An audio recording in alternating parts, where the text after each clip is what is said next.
क्या आप जानते हो सिर्फ एक गिलास नारियल पानी आपके जिस्म के अंदर क्या तूफान ला सकता है। यह सफर शुरू होता है उसी सेकंड जब आप पहला सिप लेते हैं। जैसे ही यह पेट में जाता है यह तुरंत ब्रेक होता है एनर्जी से भरे न्यूट्रिएंट्स में, और फिर कुछ खतरनाक फास्ट होता है। ये न्यूट्रिएंट्स सीधे ब्लड स्ट्रीम में एब्जॉर्ब हो जाते हैं और पूरी बॉडी में स्प्रेड होना शुरू हो जाते हैं। आपका हार्ट ज्यादा अच्छे से पंप करता है और ब्लड सर्कुलेशन स्मूथ और पावरफुल हो जाता है।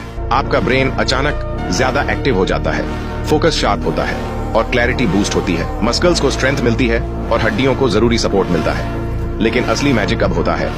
लिवर टॉक्सिन्स को फिल्टर करता है और बॉडी को अंदर से क्लीन करना शुरू करता है। आपका इम्यून सिस्टम अचानक स्ट्रांग हो जाता है और बीमारियों के खिलाफ रेडी हो जाता है। यह है कोकोनट वाटर का कंप्लीट डोमिनो इफेक्ट, जो आपके जिस्म के अंदर साइलेंटली लेकिन पावरफुली काम करता है। फॉलो और लाइक करो, वरना आप ऐसे हिडन बॉडी सीक्रेट्स मिस कर दोगे और अगला वीडियो आपको और भी ज्यादा शॉक करेगा।